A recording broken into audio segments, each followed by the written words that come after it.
Hello listeners, we've partnered with ClassicFootballShirts.com where you can get your classic, rare, retro, vintage football shirts for your football team of your choice. I recommend a Parma kit. You know, there's some lovely options on the website.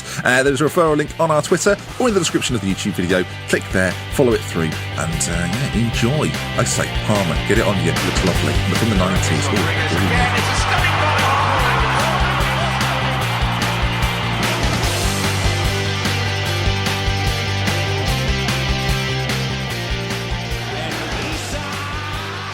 Listeners, welcome back. It's For The Fans. It's the middle of February. Did everyone have a nice Valentine's Day? Proudy, you're here again. Did you have a nice Valentine's Day? Yeah, we beat Blackpool at home. So oh, right, great. Yeah, Pompey fan. I'm also joined by Jack and Callum as ever. Jack, good evening. Good day. I took advantage of Subway's like £1.50 for a 6-inch sub.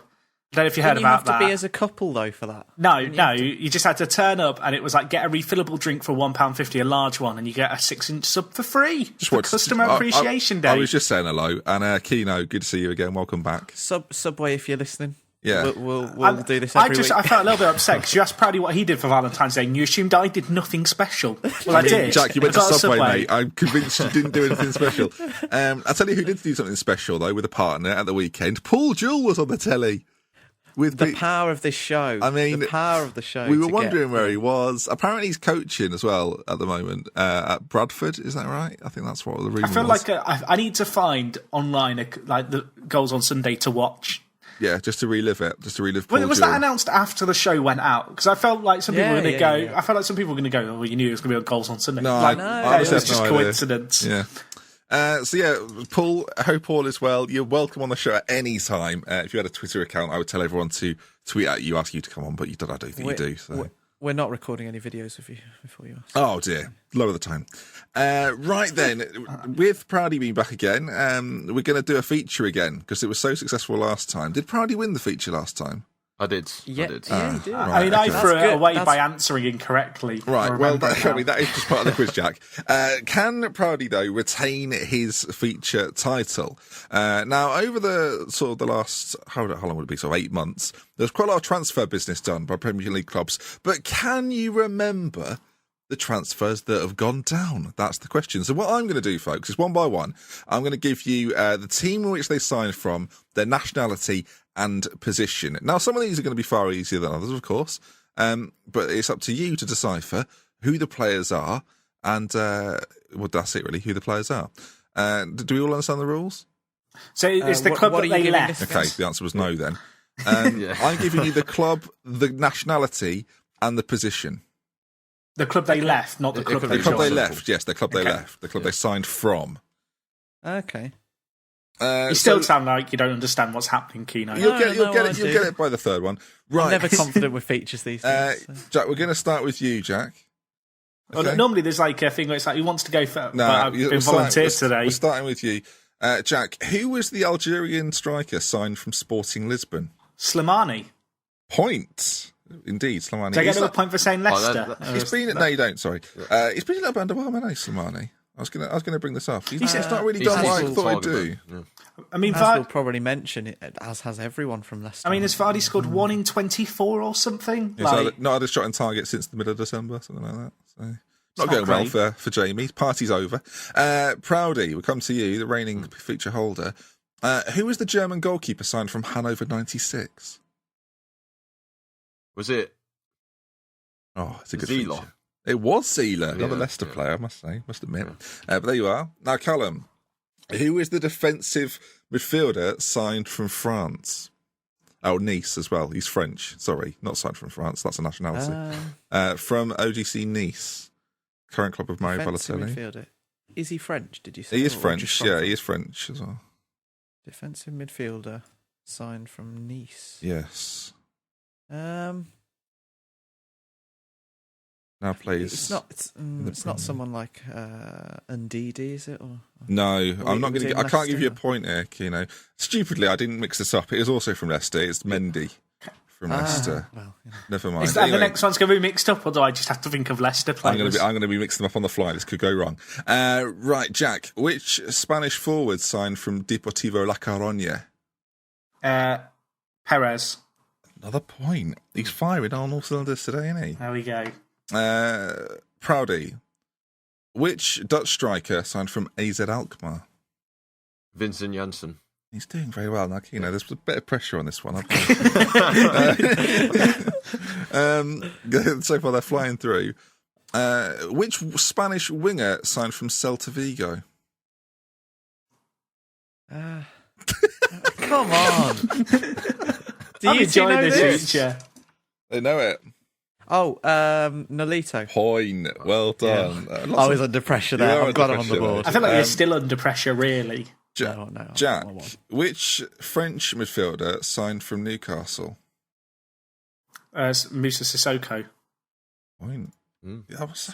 I should have made this harder, obviously. I might actually, after the round of questions, I'm going to make it make harder. them harder now. Make them harder now. Because you've had an advantage there. Proudy, which Belgian midfielder left Manchester United?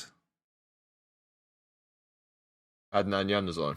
It was only a loan move, but he is correct. Went to Sunderland. Kino, which Lille attacking midfielder from Morocco joined the Premier League?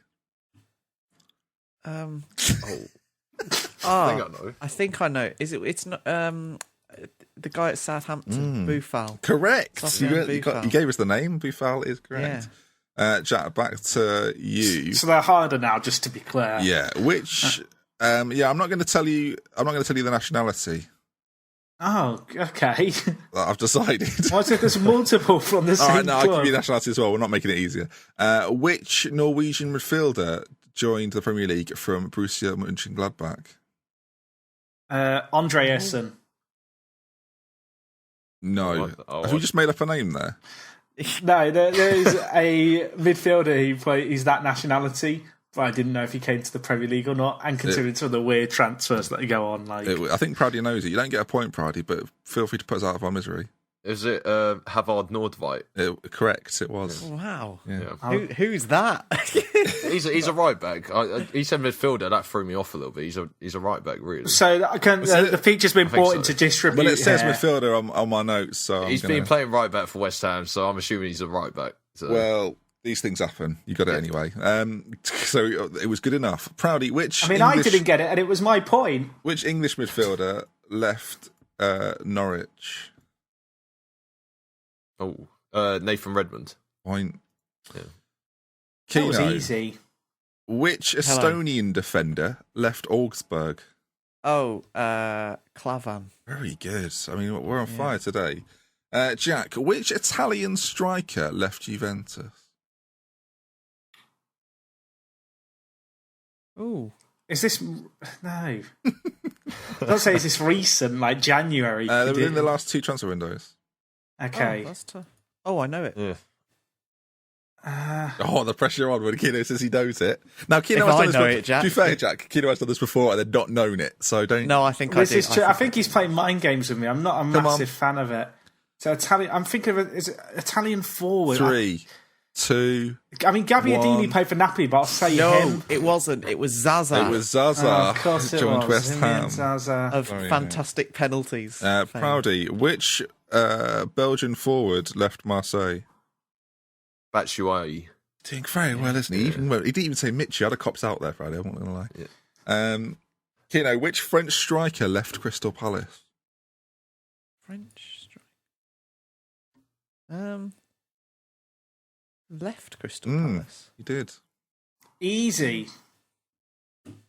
I don't know if Jack's just trying to mind game now or not. Okay, you must be. I could write it to you in a chat. No. It's that's not worth it. Let's not. Right, we're going to have to count down. 3, He's 2, Moroccan. 1. No. Marwan Remy. Shamak. The correct answer is Loic Remy. Joined Chelsea. As if he... When did he play for Palace? Yeah, he did. He did play for Palace. Very After briefly. QPR. Under Pardew. Shows how rubbish he was. Back when they were scarily good. Jack, which Senegalese midfielder left Aston Villa? He went to Everton, and I can't remember his name. Brilliant. No, I want to say something or other because that's a Senegalese kind of Wow. start. Guille. I'll give you that. It's close enough. Kino, can you give us the correct pronunciation? Idrissa Gana Gay. It's gay. Yeah, I give you that. It's a bit awkward when you know what club he went to, but not his name. Proudy, so far you got 5 from 5, mate. You're doing very well. But He's too good at which Nigerian winger left Granada? He's also, I'd say, forward. Nigerian. Let's call him a I forward. want to I say, know it. I want to say Isaac Success, but I don't think he is. Okay. Ding. So I'm going to say Isaac Success. Point. It's correct. I thought you'd locked it in. That's why I said ding. No, But sorry. That was just you a didn't go giveaway with it. there. Kino, we're back on you. Which Argentine attacking midfielder left Juventus? Ooh, great one. Thank you. And I do know it. The feature's back. Oh. Argentine attacking midfielder. I'm not sure. It wasn't. I'm going to have to count down on for 3, Someone like Zarate. 2. You don't Well, know no. what The correct player it is. answer was Pereira. Don't know. To what? That's for Watford. Oh, yeah. Oh, he came straight from you. Yeah, sure did. Watford. He's not one of their Granada or Udinese signings. Jack, which South African left winger left Everton? Pina. True. It's quite easy, that one, annoyingly. Yeah, I wish I had that one. Trying to test Proudy. Proudy, which Cameroonian defender left Watford?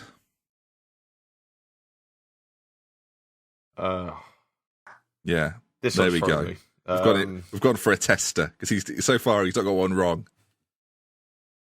Left Watford. You did. That's stumped you all, hasn't it? I know what.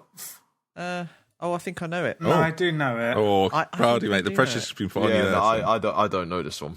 You don't know It's a it? fullback. 3, Yeah, it's 2. a fullback. Okay, you're not having it then because they've revealed too much. It's Neom, isn't it? Neon. Yeah. Oh, yeah. No, I Sorry, only know Proudy. this because he's really Yeah, fast yeah. in Football Manager, and I call him Neon, like fast car. I edit that bit. Sometimes I wish he didn't talk. Just didn't talk. You know. Sometimes I I wish he remember didn't him. say He's really things. fast. Kino, which Ghanaian left-sided player left Leicester? Left Leicester. Left Leicester. Ghanaian left side. Yeah. I feel like it's easier when you're not. When It's easy. you know, It's easy not for me. I your- got it written in front of me. But, It's not your answer. Ghanaian left side. He's one of my favourite players, but I don't know the one of reason your why. favourite players. When I reveal who this is, you explain that. I quite Yeah. like him. Yeah, I think No, he's quite a very- likeable. Yeah. All right, 3. Oh, 2, I think I know it. 1. It's not Jeffrey Schlupp. It is Jeffrey Schlupp. Now, Yeah. Proudy, I've got to come to you. Why is it one of your favourite players? I don't know. I think it's just his name. Oh, brilliant! So, Right, yeah. Can I want just to- say, just- Palace yeah. have been mugged off with him. Yeah, it was 11 Yeah, million. Something, I would have paid wasn't it? 5. It's quite a lot. Now, Jack, new element to the quiz. I've got 4 left, and only 3 of you are left. Actually, no, maybe I need a tiebreaker. Yeah, we'll keep that as a tiebreaker just in case. Right, in which case then, Jack, which Belgian midfielder left Anderlecht? Oh, he went to Burnley. Oh no, I can't remember his name. Oh, this is gonna. As soon as you say it, I'm gonna know it, and I just have to hope it pops into my head before you will. call time. Yeah, you will. Because Burnley. 3. it's a Burnley 2, centre mid, and I just 1. his name's gone. It's gone. Stephen Defoe. Stephen Defoe, Jack. You Can did I know leave that. now? You should Can I leave now? Football Manager Hall of Famer. Proudy, which Irish midfielder left Derby? Oh, I know this one too. Oh, I This do. is annoying. This is really I annoying. was literally about to say the answer. Jeff Hendrick. Correct. I thought that one was a toughie, but you've done well there. I'll give you that. He had quite a good Euros, didn't he? Yes, did. Yeah, he did. Yeah. And In the sense that he just hit the bar and looked okay. Finally, Kino, it's just if you get this wrong, you tie with Jack. So that's some pressure for you. Which Danish midfielder left Ajax? Oh, Victor Fisher. And that's the point. Oh no, I don't like tiebreakers. So we did have a tiebreaker, actually. I mean, you can all go for this. Which No, wait, Congo- can we change it so you No, don't you've have lost, to? Jack. You've lost, you don't mate. have to. You don't have to say the player's name. You have to say the Listen to transfer him. fee. Listen to him trying to No, cling on when he's you've lost. lost it. I was just saying, Proudy, congratulations. You once again have won this week's feature with only one incorrect answer. and Neom got away from you. Keno in second place with The two. Neom that got away. Two incorrect answers. And Jack, you finished third there, mate. A bit disappointing. But with a chance to win it all, Jack. Yes. Oh, yeah, of course. Which Congo DR striker left Dynamo Kiev? I know it. Go on. Mbakani. It was Mbakani. You don't win the feature, though. You still lost. Well done to I Proudy. mean- Again, Proudy's now unbeaten in the features. I mean, I tied Something with I'm not Keno. sure I can deal with. Anyway, let's talk then about some Premier League action, shall we? Anyone fancy a bit of that? I mean, I actually prefer the features to talking about the Premier League sometimes. Well, you can go There's now a if you good like. league. We can let the big boys talk about the football. It's up to you. It's up to you. You've disgraced yourself with the feature and now you want to be gone for the football chat. I just wanted to win. All right, you going to stay? Yeah, I think so. Excellent. Right then, let's kick off then with the two most exciting teams the Premier League's ever seen. It was Liverpool 2, Tottenham Hotspur 0. And I'll say right off the bat, boys, my prediction of 3-0 last week doesn't look so foolish anymore, does it? It was pretty close. And it was a game, really, that how I think some people might have predicted, but based on form, did you really see this happening, Callum? I think in the preview that we did last week, as you said, you called it almost spot on, but I think we all kind of agreed that it depended on Spurs and Pochettino backing themselves enough to come out at Liverpool. As we've seen all season, Liverpool play best when they have they're playing against a team that gives them maybe a little bit less respect and comes at them a bit more. So they have the space in behind to get runners like Mane into. And crucially, Pochettino at Anfield did exactly that. He could have maybe tried to do what Antonio Conte and Chelsea did a couple of weeks ago and be a little bit more negative and try and shut up shop. But instead, he tried to play his style of football and press Liverpool as well as they were pressing them and come at them. And it played right into Liverpool's hands. And it was a sensational return to form for Sadio Mane, who scored two in very quick succession. Yeah, we've barely missed him over at Liverpool. We've barely missed him. We didn't even notice he'd gone, Jack. Is that fair to say? Who are we talking about? Sorry. How big of an impact was it? It was pretty ridiculous, right? I mean, I thought he was going to get a hat trick because he's got the fastest Premier League hat trick, I believe, against. Guess who that was against? Okay, wow. Villa. Let's. If you want a quick hat trick, anyone, just call us up. Aston Villa 2015-16. I think was that the year? Or was it the year before that? Ron Vlaar at fault for that for all three goals. We Still should have used better. Ron Vlaar in this feature. Jack Mane, he's pretty good, isn't he? He is. He's just a very different dynamic. I mean, I want to be like, Liverpool don't have a player like him, and the closest I can think of, without trying to insult Mane, is Markovic, who's out on loan. Who's at Hull, which isn't very useful. But, yeah. But, I mean, he's just a very... I don't want to say he's a different calibre of player, but I think he scares defenders. And I don't know if there's many other players in the Liverpool side that kind of... Defenders are scared to make a mistake against. Because a player like Coutinho, like, he's not really... He's going to beat you occasionally, but there's not that element of... I don't know what's the right word for it. I just feel like Mane's got kind of the full package in terms of pace, ball control... and kind of attacking intent, and we don't really have that anywhere else. You know, Coutinho's It was not a the combination of him returning to form incredibly, fantastically. Spurs choosing to play the way that they did, which gave him that space because, as you say, Jack, he's so direct when he's playing well, and that scares defenders. And also, I think Spurs missing Danny Rose and Ben Davies had a torrid time. On the left-hand side of the Spurs defence against not only Mane but Klein as well, doubling up on him, and he had no protection from Dele Alli in behind either. So it was a combination of all three. Proudy, do you think Pochettino got this wrong? We've seen that there's a way to beat Liverpool, and Pochettino clearly backs his team as a manager in the top six usually would do. But could he have been a bit smarter here? I think, yeah, he could have. I think you just touched on the point that he doesn't want to shut up shop. He likes to play attacking football. I mean, and also, I mean, Tottenham are famed for their strong defence as well. And to see how badly they actually did defend against Liverpool for the 2 goals, I mean, it just summed it all up, really. I think Spurs have. I think there might be a problem psychologically for them because they rarely win at Liverpool. I mean, over the years, they rarely perform at any of the top 6. Yeah. They've been very poor all season. Yeah, like City was another one. Like it was lucky that they came back from 2 down, but I think it's just it would typify Spurs' season to like beat all the small teams and then struggle against the teams above them or around them in the league. Which I mean, I think Pochettino should have been a bit more, defensively. Oh, sorry, he should have had his defence more on his mind. I think, a bit more pragmatic. Yeah, I think having Ali out wide wasn't really the. It's. I mean, you noticed Yeah. it was amazing how. I mean, one of the stories of this season has been how well Tottenham's fullbacks have come on and how much, particularly Rose, has developed. But I don't think anyone sort of realised how big an influence he had on that team. Also, the amount of work that he did for Dele Alli, who he does like to play Ali occasionally on the left of that front three in behind Kane. But Rose does a lot of the work for Ali because he isn't one to track back. And against a team as energetic as Liverpool and players like Klein and Mane, who as a kind of a right back and as a right midfield sort of duo, there's probably no kind of pair in the league as fast and as energetic as them. In that scenario, it was just a recipe for disaster. And I do agree that with Proudy that he should have been a bit more pragmatic. Did Liverpool set up, surprise you, Jack? For the first time in a while, Jurgen Klopp dropped Emre Can in favour of Wijnaldum. Of course, Mane came back in as well. And we seemed to stifle. You talk about Spurs missing Danny Rose. Not only that, I felt like we stifled Tottenham more so. They only had 2 shots on target in the entire game. And we've seen how good they are, this sort of free-flowing attacking style they've got. They were kind of shut down by Liverpool. Liverpool sort of kept them out of the game. There's one player who I've got to say surprised me more than any other Liverpool player in this team. It's actually Lucas playing centre-back.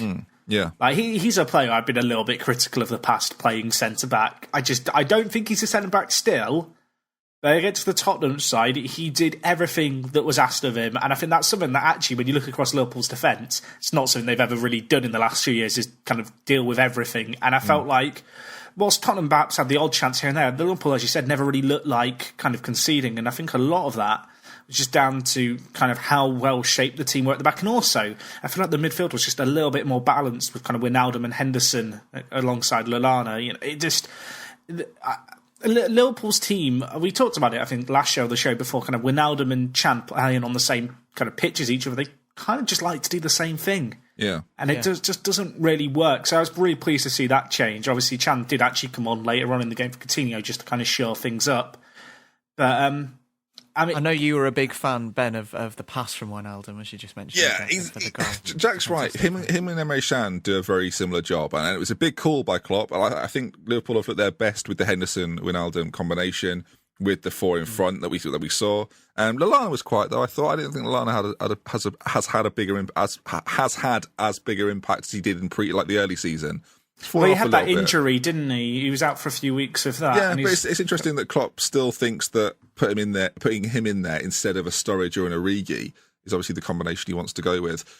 With Wijnaldum in the middle, what you get is a box-to-box midfielder that you barely notice. And when you've got a midfielder like that, it's a joy. Because the problem I've had with Emre Can recently is that I'm noticing him all the time get the ball and play sort of a laboured pass left or right. I mean, I said last week as well, I don't think Shan's a bad player, but in the system that Liverpool play, the ball needs to move quickly, and you spoke about it just a moment ago, the assist is the antithesis of that. Is that how you say that word? I've struggled there. The pass is so quick, out from under his feet, into Mane, who's on it like a shot. Jack talks about how lethal he is, and the goal comes from just quick thinking. And that's been the issue in the Liverpool midfield that we talked about in the last sort of 3 or 4 weeks, that there's a lack of quick thinking, and that against teams that play a very defensive style is a problem. A team that plays a high pressing style, like Spurs do, it works equally well against because of the goal you saw. That is the argument for playing Wijnaldum in this team. No other player seems to want to do that sort of thing. Henderson occasionally, Wijnaldum does it more than most. So I was pleased to see, much like Jack, I was pleased to see Klopp change it. I think it was a bold move. Start with Mignolet as well, which I thought was a little bit surprising. A lot of talk in the week that Karius was going to come in. But again, against the bigger sides, Mignolet seems to play better. Everyone seems to raise their game at Liverpool when they play the big sides. Lucas is a great example of that. Not a sort of a standard centre-back. Klavan's on the bench. That tells you everything you need to know about how Klopp values Lucas as centre-back over Klavan at the moment. So I thought it was interesting. That is interesting, actually, that he started with... I forget that Klavan was on the bench, but it is quite interesting that he chose to go with Lucas, who is not a recognised centre-half, over Klavan.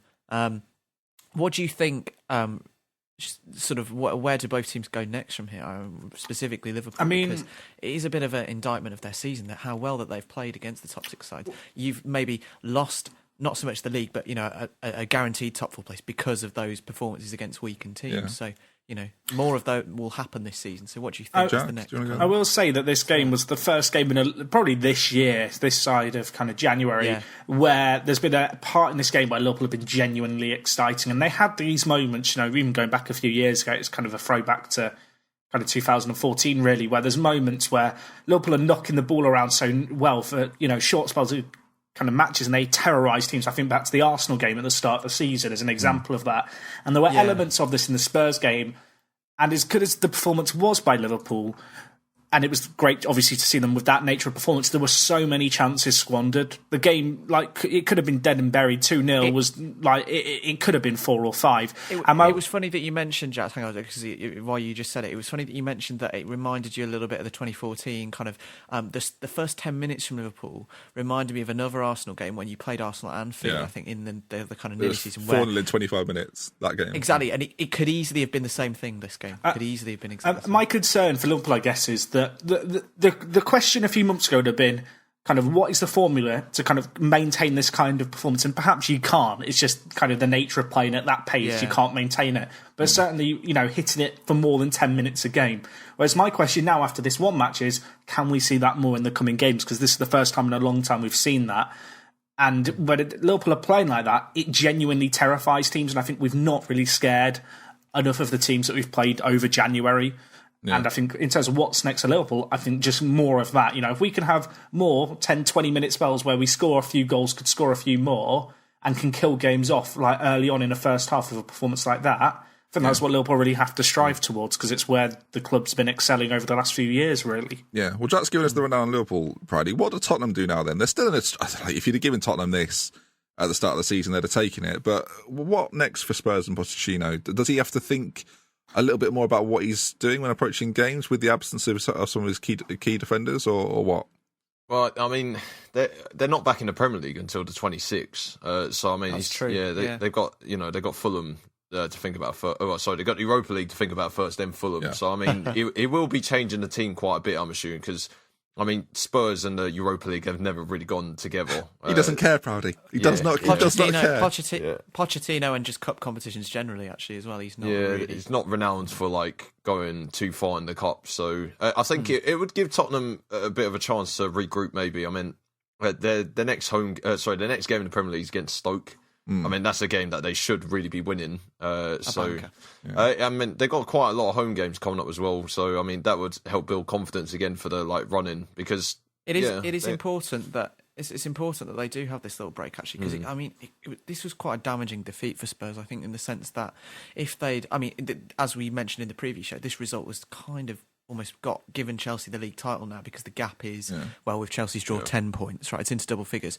And also, I think if Spurs had gone and won this, and then Chelsea had dropped points and the gap had gone to maybe 6 or 7 points, that could really have maybe fired them up for the run-in. And it's quite a damaging defeat. And so, as Proudy mentioned, that break will be quite useful for them. Well, it's a break from the Premier League, but they've got 3 games. I mean, I'll compare them to Liverpool. Obviously, they just played them. Liverpool don't play again now till the 26th. They're not in Europe, not in the Cup. So, Jack talked about how long can Liverpool keep this up for, this tempo, this energy. Well, they've got a 2-week break. I think they're going to Spain. So, I mean, you'd think that they can really push on. Spurs have got 2 Europa League games and a game against Fulham. Of course, they rotate, but they've still got 3 games to pack in there. And if they go through in that competition, that all of a sudden makes April very interesting. Tottenham at the moment are scheduled to play 6 games in the Premier League in April. Wow. Stick some Europa League matches in there. Cool. Blimey. I think Mourinho mentioned, actually, if they're still in the cup competitions, they're in kind of in April, they're going to be in trouble. They're the exact same situation. Both Spurs and Manchester United are still in the FA Cup and they're still in the Europa League. Now, if they go through in both those competitions, their Aprils are suddenly looking at 9-8 game. United have got the League Cup as well, of course. Of course. So it's going to be a very testing time for both those squads. And I do question slightly. And I don't want to see Spurs do this. I really don't. I think they're a fun, exciting team to watch, but I don't know how much depth they've got, especially in the forward areas. Harry Kane. If anything happens to Harry Kane, who realistically comes in and scores goals for this Spurs team. I don't know if there is someone to do that. Kane looked very frustrated in the game. It looked like he was playing for England. I know that sounds horrible, but it looked a bit like that. No, you're right. Yeah, it does.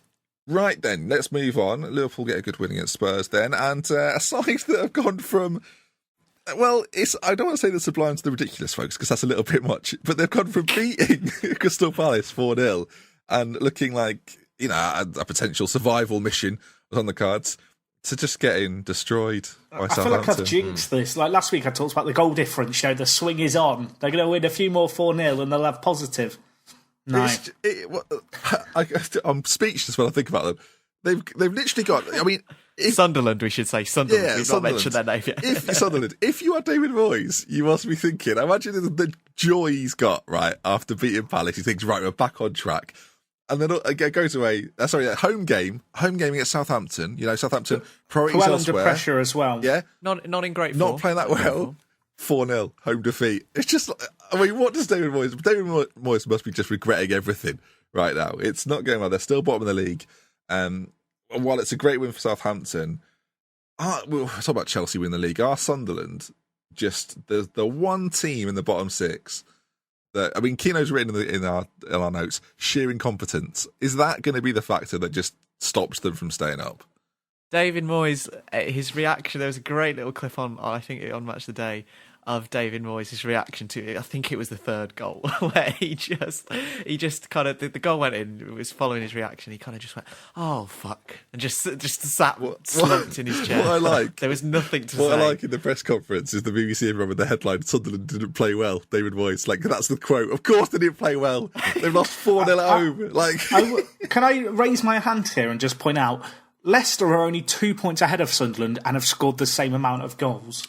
We'll get on to that. As much as we slate Sunderland, Leicester, we'll get on to that. But I feel like we're slating Sunderland and I feel like we need another team to compare them to. And I feel like if we're going to go this harsh on Sunderland, which I think we've all had a little bit of a dig here, I expect equal treatment to Leicester. Oh, don't worry, we will. But on that, go on, Freddie. No, I was about to say, I think the only reason we're taking the mick out of Sunderland is because every year they somehow stay up when we all write them off. It gets to March and we say, yeah, they're going down, and then suddenly they go on a run of form which sees them in mid-table. There's always a team that does this, isn't there? Wigan with that team for ages. It was just get rid of them, and now they finally went. Newcastle for a while.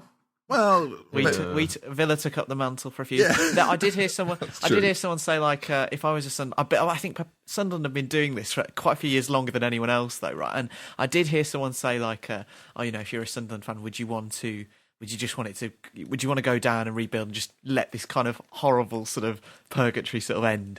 I thought that would happen this year. Not the case. So I would still try and remain in the Premier League if I was a Sunderland At what point fan. did you think, so we're not just going to bounce straight back? What point was that, Keno, in the Villa season? No, I don't think I ever thought that we'd bounce straight back, but I just thought I'd enjoy this season more than I did last year. I do remember you saying last season, it would just be nice to win some games. You've got 4 without a win. You've got four defeats in a row at the moment at Villa. So it's not great. One in 2017. We should say, though, Proudy, that Gabbiadini's come in at Southampton, a little bit under the radar, I feel like, that transfer. Very good sign. And scored 2 very good goals. I like the look of him. Yeah, I think it's probably the striker that Southampton needed for quite a while, because, I'm not sure where Charlie Austin... Is Charlie Austin injured? He's injured, shoulder injury. Cheers, mate. But I think they've lost Pella, obviously, to China, haven't they? And Shane Long's not been scoring. You make it sound like he went on a foreign exchange trip. They lost him in China. They've lost Pella to China. He won't be back for a while. No, he's signed. I wonder how much is he on? 250, is it? A lot. Shane Long's also on his worst goal-scoring record this season, in his career this season. So. Really? Yeah, so they need him, but he did the business. Sorry, Proudy, go on, go be. Yeah, I was going to say, I don't think they've actually had a proper striker for quite a while, and I think he's probably Charlie Austin. Yeah, well, Charlie, he's injured at the moment, isn't he? How long's he been injured for? He was injured, then he was fit, then he was injured again 2 games later. So have you been checking on him? Have you been giving him a ring each day, Jack, just to check on? I actually pop in and visit him at home. What a harrowing thought! But Southampton needed this, Proudy. This was key to them. Yeah, I think they've 6 defeats in their last 7. I think it was, and they still obviously beat Liverpool in the EFL Cup, which can't quite work out. Seeing as they're playing poorly in the league, but they're not in danger. I mean, they're not. They're 10 points above the relegation zone. So I wouldn't say they're in danger. They're 11th in the league. Yeah, but it's a poor season though. I think for Southampton. Puel's been under pressure. Is it a poor season, or is this the expected season? I mean, they've been touching the top 7 the last few years. And Puel was second favourite to be sacked as well. Like, I think he's been carried a little bit by the League Cup runners. I think he could have been gone before this result. Do you really? I think if he's in Stoke's position right now, if they're ninth, if they're ninth, I mean, we're talking about Southampton. But if they are in Stoke's position, if they've got 2 points, but say they win their next game, Stoke and West Ham lose, and then suddenly they're ninth, right? I reckon everyone just goes, you know what, that's probably about right. Southampton, we forget, right? We don't forget. It happens every summer. Lose players every single summer. Lose some of their best players every single summer. Rebuild and get to this point. They're basically Sunderland without being horrendously shit. So they lose a good player every now and then, but Sunderland obviously just stay there. I will say, I don't necessarily think they lose good players. I think they lose players who are good at playing for them, make a lot of money off them. What does that mean? Well, Liverpool are just donating money to them every season. I don't think they lose good players. They just lose players that are good for them. Well, what I mean by that is that players play well for them, then get sold on and don't do that well for the price that was paid. All right, there's quite a lot of examples of that. Luke Shaw's quite a good example of that right now, who can't get anywhere near the Manchester United team. That's bizarre. Ricky Lambert. Where is Ricky Lambert now? Probably Football League. I'm sure it was at Cardiff last time I heard of him. Correct. Yes, he is. Yeah. So that's what he's here for. We've got the lower league connoisseur here. I think that's what we might call you that from now on. We've got the chicken connoisseur on YouTube. You can be the lower league connoisseur, Proudy, if that's right with you. It's just a stab in the dark. I don't know. We'll go with it now. If he's not at Cardiff, you look a right idiot. But no, Sunderland then probably, I would say probably going to go down. There's so long to go, and there's quite a lot of rubbish at the bottom of this league. I do have, we mentioned it in terms of like the game, right? I do have a bit of sympathy for Moyes because he set them up in the exact same way that they just won 4-0. He essentially, like as you would do, with good reason, he probably told his players to say, to do exactly, play the same way that we did against Palace and try and repeat that. Full time. Just looking, just sighing, just going, remember what I said at the start? Like, come on. And the players are obviously not giving him anything back, and I do have a bit of sympathy for him for that regard. But it is. But on the flip side, and I hate this really because I don't like it when this happens to people, but David Moyes has become a bit of a comedy character. Just like that, it's just facial expressions. He just looks bewildered all the time. I've not seen him look like have a normal face for ages. Constantly bewildered. It's like an extension of his Man United career, isn't it? It is a little bit, but at Sunderland. Right, should we move on though? There was a fiercely contested game, probably not expected when you look at the two teams involved, but Burnley and Chelsea. It was just, I don't want to say classic Premier League, because it wasn't really classic Premier League, but it was a good old barnstorming, you come at us, we'll go at you kind of game. Very open game, I felt as well. Anyone? I'd agree. I thought Brady's free kick was the pick of the moments in this match. It's a sort of game Chelsea look at, Jack, and just go, these happen occasionally. I think the difference is in the 2014-15 season. I don't want to call it the nearly season; it still hurts. If you actually look at the games that Chelsea lost in, they actually didn't lose. I don't think to a team who finished in the top 6. The kind of games they lost, I think they lost to Sunderland home and away that year. So that's how Sunderland stayed up. But I think it's a very different year this year where like Chelsea can afford to look at it with that outset. But I think there's a slippery slope almost where if you kind of draw a few games and go, these happen, you're in trouble. Whereas I think they'll still be disappointed. I think given where they are on the table and given how the results kind of went for them, obviously that they aren't as disappointed as perhaps they would be. But I don't think if you're Chelsea, you're top of the table, you're running away with it. I don't think you're happy with anything but a win. Yeah, we touched on it last week, but Sean Dyche has really got this Burnley team drilled. They went down. They did a model which I think actually is incredibly risky when you look at the Championship. But they came up, used the money. I imagine I could be amazed if Burnley aren't in profit right now. I doubt they've got much debt, if any at all. Have they replaced the wooden seats in the away end, do we know? Because I went to a game there like 12 years ago and there were wooden seats. The most uncomfortable I've ever been at a football match. Wow, I wouldn't enjoy it. They had those in Goodison. I don't know if they changed them. They had them in Goodison Park as well in the away end. But as you were saying, Ben, like I think in terms of the actual match and how well he's organised the players that he has, and he's been kind of pretty frugal with how they've used the Premier League sort of money. An example of that, I'm sort of bringing up the video again, but a player who played in that game with Joey Barton in the middle, who was impressive, was Ashley Westwood, who they just signed from us for about $5 million. It's an example, and of course they signed players like Hendrick. It's an example of the kind of philosophy that he's taken to sort of assembling this team. And you see kind of the hunger of the players that he signs. You see that reflected in the way that they play and how well they defend. And they had to match Chelsea's quality in this game just with constant running, very tight marking, and just a lot of energy. They had to do that to match the quality of Chelsea. And I was kind of impressed, really, because it's a little bit of a cliche, but because of the conditions and the way that Burnley play at home.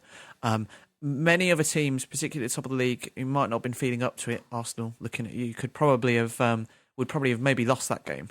And I think, as good as Burnley were, I think credit to Chelsea in the sense that Conte knew that a point was sort of okay for them. It doesn't really make a difference in the title race. He knew that a point was good for them, but he still got them up for it, and they still played with a lot of fight that you might not have expected from some of those players, particularly last year. Burnley did dominate the game. I don't know about you, Praddy. I love the way that Dyche has this side moving from left to right. So, Kino talks about how organised they are. It looks like a bunch of robots going from left to right, forward and back. This is the sort of thing you want to see more probably from teams that come up to the Premier League and have a battle on their hands. Because Burnley, I'll say it now, Burnley won't be relegated. They've come up and they will stay up because of the way Sean Dyche has got on playing. Do you think there's teams in this division that could probably learn from that? Sunderland, maybe. Yeah. Palace. Yeah. Sorry, I will say, fans thought, thank God they got past us. We won't be good at again, and then Friday went straight back for them again.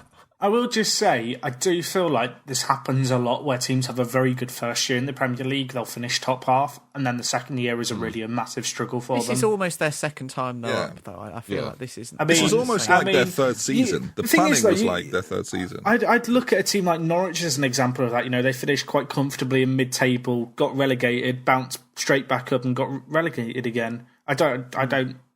I mean, obviously it's different in the sense that I guess this is their second time in the Premier League and they've probably learnt some lessons there. But I think it'd be wrong to put them into this bracket of a team who is going to be comfortably in the Premier League for the coming years playing the way they're playing, because I don't know how sustainable the way they are playing is. I agree with that. I mean, did I do that? Sorry, I was just. I think someone said that they've been built up as a Premier League team, and I don't know if it was hinted at long term. That's how I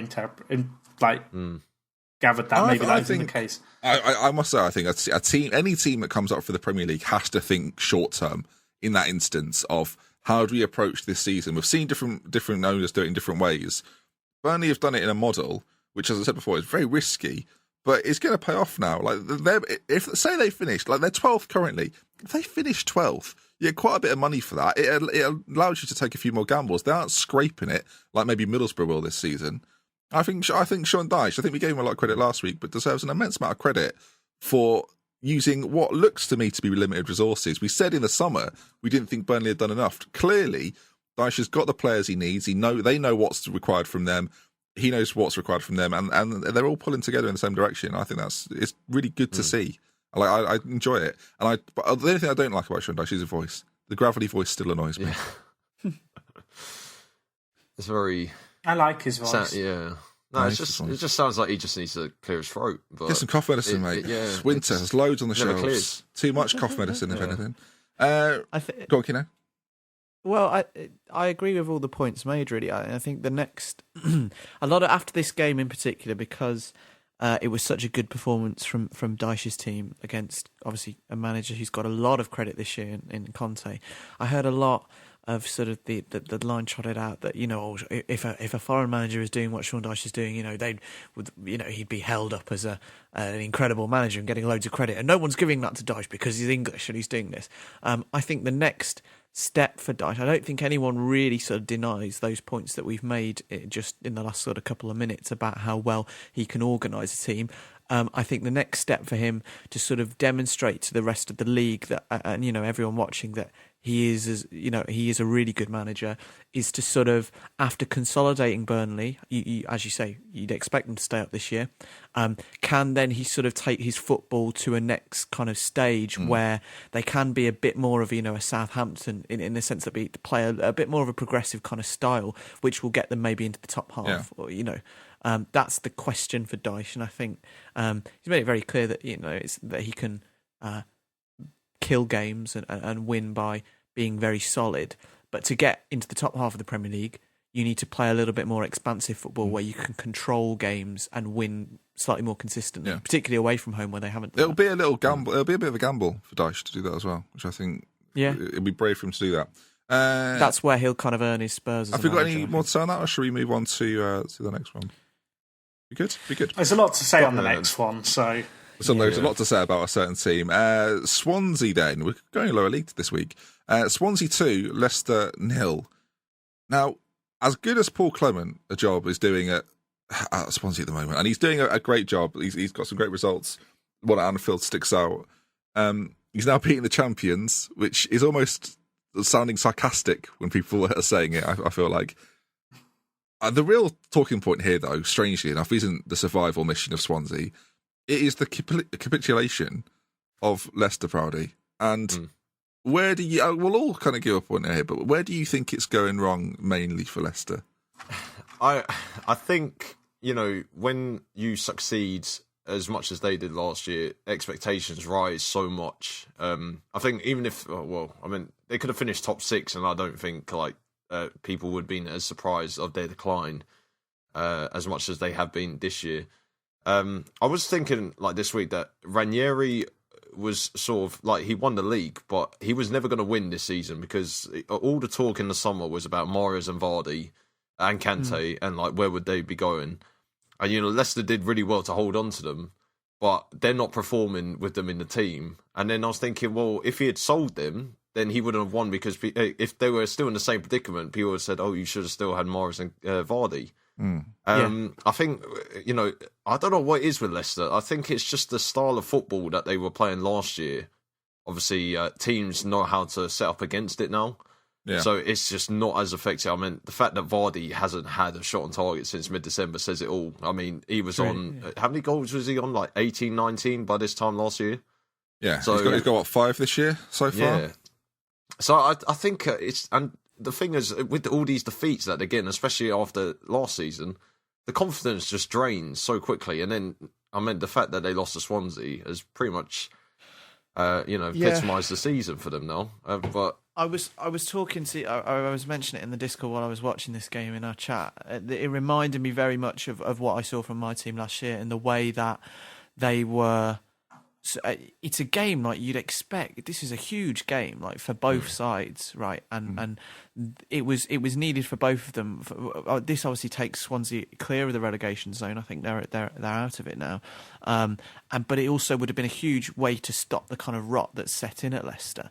And a combination of obviously almost no confidence whatsoever from Leicester. You could see it in the way that they were playing.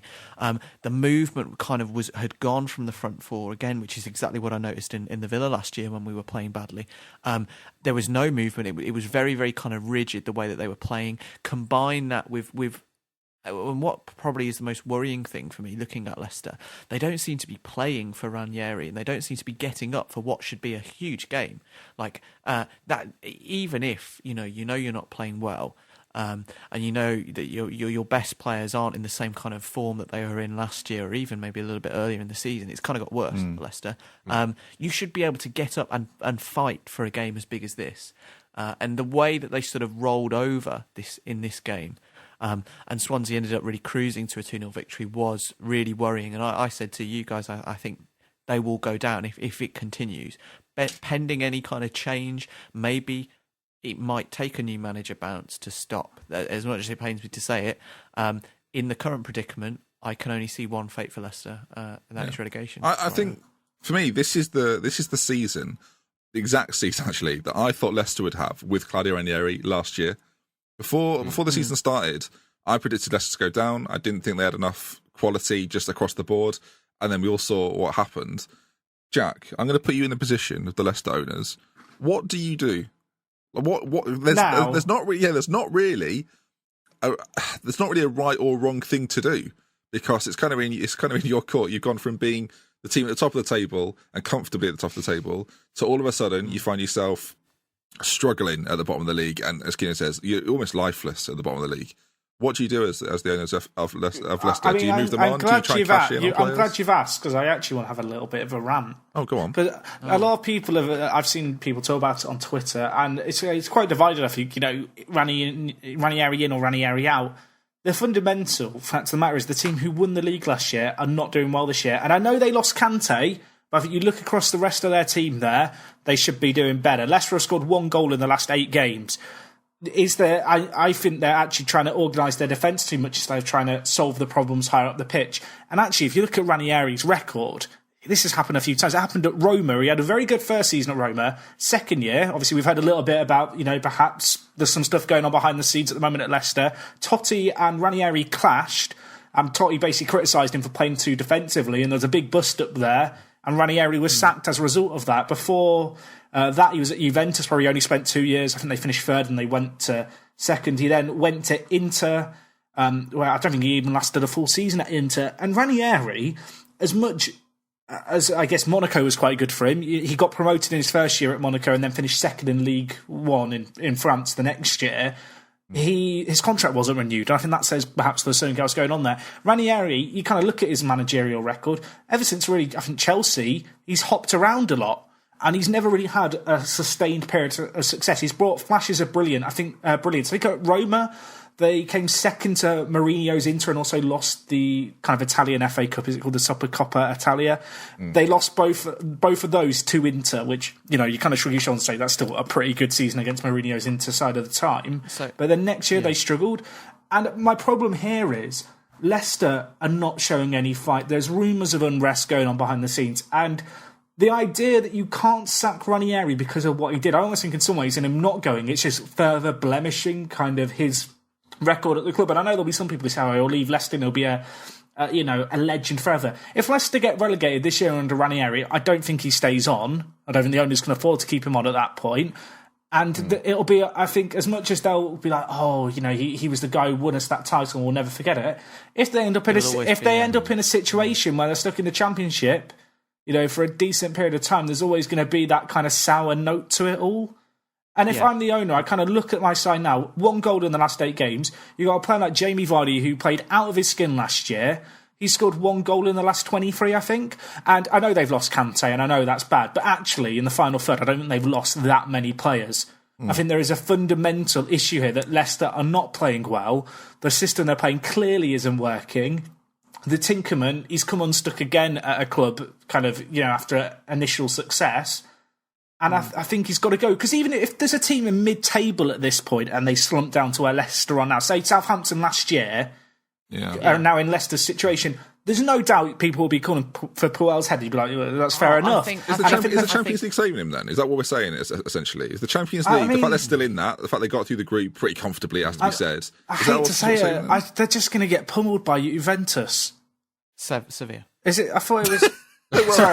Sevilla. Jack clearly thinks they'll get through this round. I go on to face Juventus. He's got Italian teams on the brain, but Sevilla have tailed off a little bit in the league, but they still will probably lose. I think he's got to go, and I think it's ridiculous the more that they keep him on, because it's getting worse. Who should bring in, though? Because we always say this, it's all well and good getting rid of a manager, but if you can't replace that manager, what do you do? Bring back Pearson. I mean, he saved them that season when they... and then he gets sacked again, and then they bring a new manager and win the league. All right, well, Paddy, what would you do? Jack's made it quite clear he wants Ranieri out. Yeah. He's got a campaign against him. I actually think they've made this too late. I think this is... I think. I don't know about that. There's still enough of a season to. I mean, they've won one in their. They've won one in their last 10. Yeah, but a third. This is pretty. You've got a third left. Paddy, what do you do then? Where, Jack? What do you do?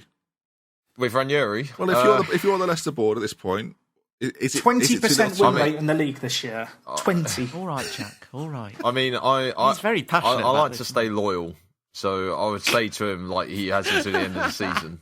Right. If they go down, that's that problem. They can cross that bridge when it comes to it, but I mean, you got to stick with the same manager and hope that he gets the best out of the players again. I think. I mean, I was looking at some stats about Leicester, online. Apparently, it had taken Ranieri 19 games from the start of the season to actually change the formation from the 4-4-2. And I was that's thinking, a long time, isn't it? Yeah, I was thinking if they were in that much trouble for that long, like surely he would have changed it sooner. And I think since then, it's very interesting. Yeah, it's very interesting that you said that because I was about to make the same point about. I think. We mentioned that obviously Kante left and he managed to hold on to both Mahrez and Vardy.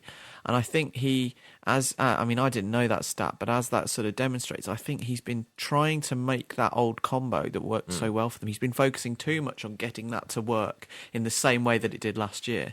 And it's clear from the performances this season that for whatever reason, I think you can't really fault Vardy's effort. You can certainly fault Mahrez's effort, but for whatever reason between them both, it's not working out. He probably should have realised that earlier, and I think that is his biggest error so far, is that he maybe was a little bit too loyal to the team that won the league and didn't embrace some of the changes that he had to make, obviously with the departure of Kante and the kind of natural inertia that you get from winning the league. I mean, it happens with the best teams as well. You see, particularly, City springs to mind of the last sort of 5 or 6 years. When they've won the league the season after, they've generally not been anywhere near as hungry as they were in that title-winning season. That's been reproduced times 100 with Leicester, obviously, because where they are.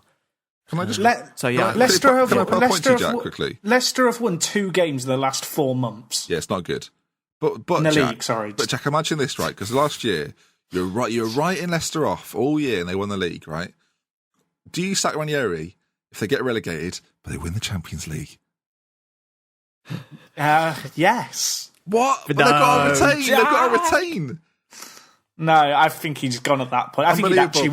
Jack's saying a manager that wins the league and the Champions League in consecutive seasons should be removed. You're basically Real Madrid at this point, Jack, and I'm sickened by it. I mean, they're not going to win the Champions League, so it's fine. And if they do win the Champions, if they do win the Champions League, I'll do a save as them in the Championship dressed up as a fox. I've got a suit I can send you. I've got a suit I can send over. It's not going to happen. Brilliant, and then you can get the picture sent to you. Thank you, Leicester fans. I mean, the issue I have with this all is they've not won. They've won 2 games in the last 4 months, or coming up to 4 months, I think, by the time they next play in the league. If any other manager has that record, they're out the door. And is there a man that can solve this? I've got a name in mind, Jack. I think there's time. You give time to a manager who's achieved what Ranieri's done. Paul Jewell. But, I mean, I mentioned that earlier and no one twigged it, so... Sorry, get him in. But... I think Leicester fans, I've seen people talk, and a lot of people defending Ranieri aren't Leicester fans, and actually it's the Leicester fans, from what I've seen, who are actually the most vocal about him potentially wanting to go there. Like, people aren't seeing what we're having to see week in and week out. Yeah. And, I mean... The fact they're in the Champions League is such a unique situation, but I mean, I think he's got to go. I feel like if you're the Leicester owner, great, you're in the Champions League, you're probably never going to be in it again. But for the sake of the club and your stake you have in the club, I think remaining in the Premier League is more important than winning a Champions League. Yeah. I'm sure fans will disagree with that because long term, I imagine you talk about the Champions League winning season, not the relegation season. Yeah, but I think the owner. Right, we're going to talk. We're going to wrap up the Premier League stuff. There, of course, were other fixtures going on. City have closed the gap on Chelsea to 8 points. Manchester United got a very good win against Watford, but staying sixth. They've been in sixth for like ages, 16 weeks or something, very long time, regardless of what it is.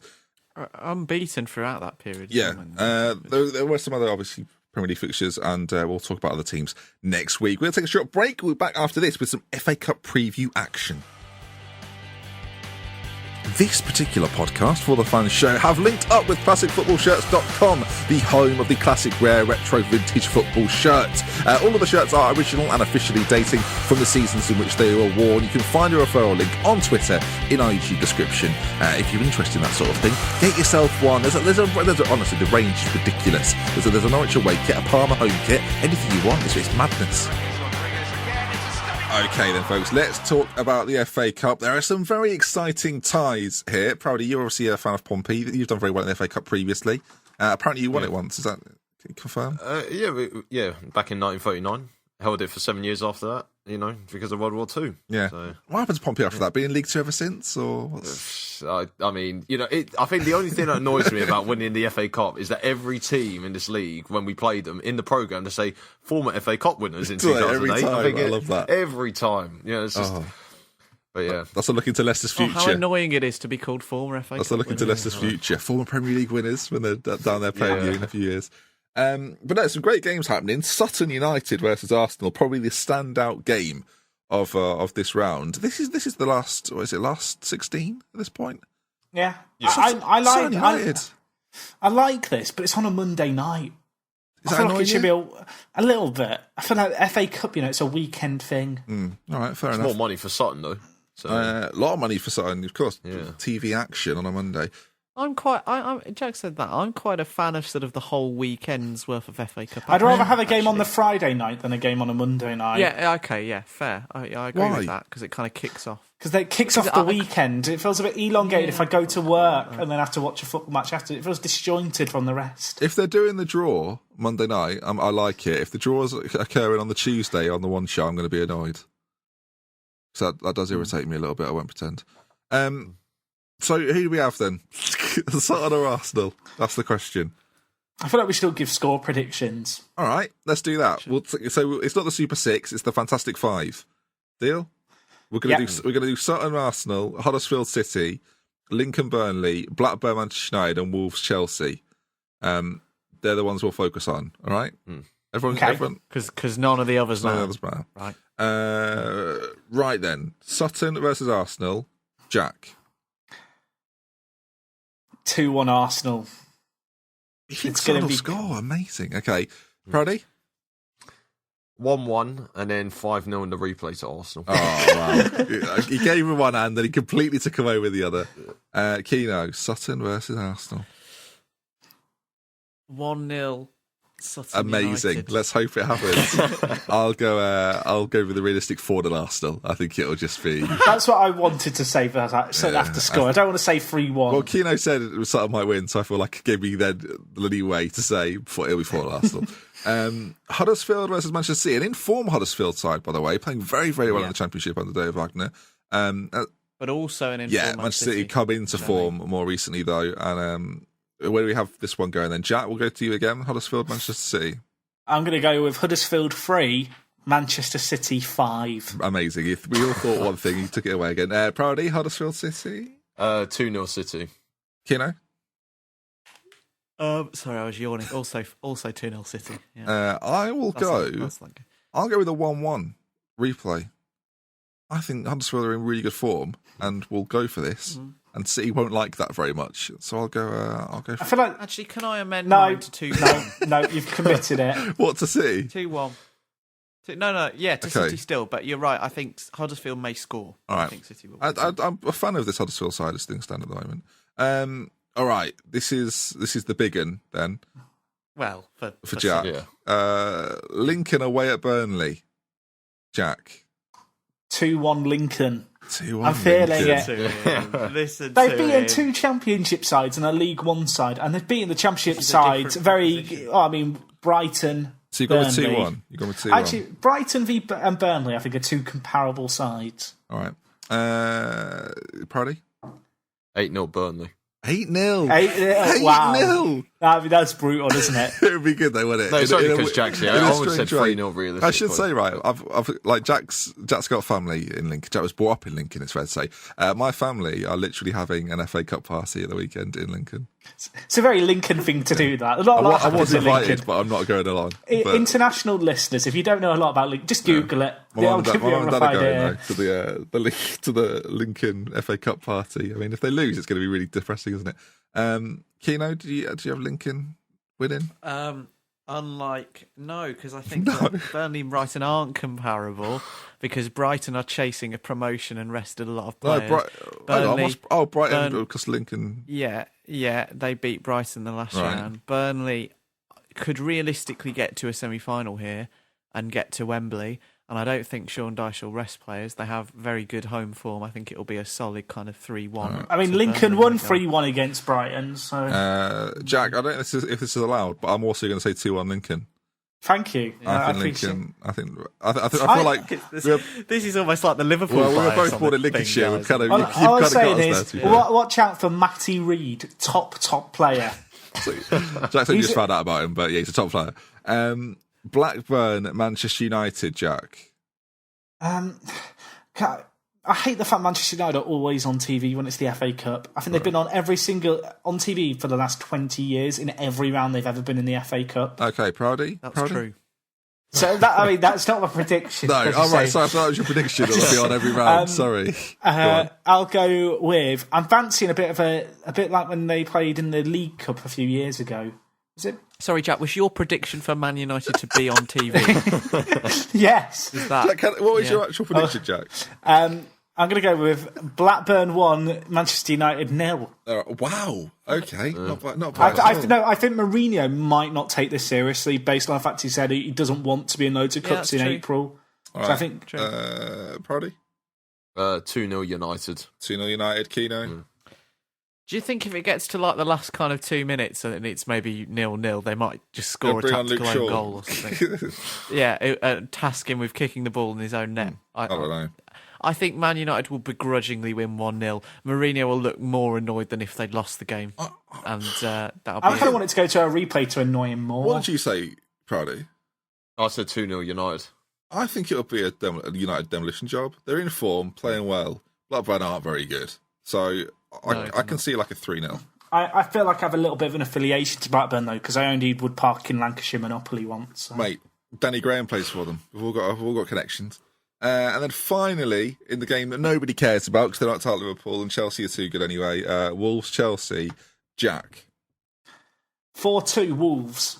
Proudy, we'll do this quickly. 3-0 Chelsea. Keno, 2-0 I'll go Chelsea. 2-1 Chelsea. Very late goal for Chelsea, though. Mitchie to score it. That's the I prediction. kind of want Sutton and Lincoln to meet in the next round, so one of them's in the guaranteed to go final, to Jack, Wembley. In the final. Well, I just want one of them to get to Wembley, and I feel like that's the Jack, most you want likely. Lincoln to get to Wembley. Let's not pretend. I'd be happy if Sutton got to Wembley, I'll have you know. If Lincoln gets to the If Wembley, they Jack, knocked are we out going? Lincoln, I'll streak it at the match. Oh, no, I will seriously go. If We'll we go. can Do the FA Cup winners go into the Europa League? Yeah. Yeah, they do. Oh, could you imagine? two- Could you imagine Sutton United away at Juve? Or wouldn't be something in the allowed group to. stage? Hang on, I know what Free Keno's about to say here, Jack. yeah, you two are the worst kind of No, Lincoln bollocks. fan. I was there, Keno, when Lincoln were promoted. I mean, a lot of I've noticed again, glory moment. When Lincoln promoted in the final, Yeah, that's true, that is true. final 10 minutes, I pitch invaded. I've got a picture of it as well. I pitch invaded. Oh, they get to with Wembley. my cousins. Oh, Jack, let's go. I had a season ticket. Yes, from, go on, tell him, Jack. For 3 years, the 3 years that they reached the playoffs. They lost once. They lost I to will Southend say- in the playoff final at the Millennium Stadium, It'll and I'm be- still upset about it. Oh, so you went to the Millennium Stadium, did you, as well? I mean- yeah. I had exams. I will say that as me and Jack were both born in a hospital in Boston, there'll be Boston fans turning their grave right now. Oh, I can't stand. I mean, I moved to Lincoln. I was. This is awful, guys. I will Oh, come say, on, you're a Birmingham fan. Come on, we all know it, Callum. my great uncle is actually on the Lincoln board. So he'll hook us up with box tickets, brilliant. Ben. Excellent. This has got weirder and This weirder. is like every Man United fan from Surrey, Jack. I'm sorry. No, I'm just trying to support an underdog, Keno. There's nothing wrong with that, mate. All right, you'll be there in a few years. Proudly tell him. Keno's now wondering why didn't they back Villa as the underdog last year? What can Keno look forward to? A little bit of Villa chat. What can Keno look forward to in League Two in a couple of years, Proudy? What are the best parts of League Two? I mean, 40 fans turning up, like the away fans. that's Awful double now, to be referees fair. who think they're Mike A Dean. game against Lincoln. All referees think they're Mike Dean. We had a ref last night. Like, I'm going to be adding a date in this episode. That's all right. We had a ref last night. It's fine, Paddy. We don't care about that on this show. We had a ref last night who would call a player. He would go to the sideline, then call a player over from the other end of the pitch just to talk to him, and then send him back into the box. I'm thinking, what was the point of that? And then not even book him. I'm thinking of it. So, yeah. I mean, look forward to that in League Two, Keno. I mean, I'm sure we'll meet up soon. You get to play Lincoln in Grimsby as well, so silver linings. All right, yeah. Looking forward to our £60 million. Just to date this a little bit more, 11 minutes gone in the Arsenal Bayern game. I'm buying a winning 1-0. So Of course they are. I mean, it's the new year, so this does happen. Sutton United. That is going to bring us to the end. Then we will check in on those for the feature next week. By the way, you'll get points based on predictions. Excellent. So we'll see who wins the feature next week. That then is going to bring us to the end, folks. Of course, check us out on social media: Twitter @ForTheFans Show, YouTube @ForTheFans Show, iTunes @ForTheFans Show, and ForTheFansShow.com for all the links. If that was a bit confusing, Proudly, thank you for joining us once again. You may well be back in the future again. Who knows? Let us know in the comments if you've enjoyed it. Have you enjoyed yourself, Proudly? Yeah, I always do on the show. No, than's very much. So, That's very kind, isn't it? It's like an Shameless the last experience. time. Someone wants to be back. Straight to the point. Keno, pleasure as ever. So I'm off to Wembley. Are you coming as well? The, We can all Cup. go. For the fans For the live fans from does Wembley. I've always been a big fan of Southampton, and I thought I'd go to the League Cup final. Are you really? I never knew that. I thought you were a fan. Anyway, Jack, I'll be contacting you later about these Lincoln tickets. Excellent. For the sofa. And Club Wembley. Club Wembley. Club Wembley, indeed. Adidas Lounge. Reference game incredibly on point. Yeah, good. Jack, thank you as ever for joining us this week. No worries. All right, from me, Ben, and others For the Fans, we'll see you again next week. 2 shows in a row. We're out of order. Right, we're off with Kerr, from me, Dr. Benji, and the rest of us. Goodbye. It's a magnificent sculpture of a gold Benji. It's perfection. Keno, I think you're going to have to be calling for an oxygen mask over here, my friend.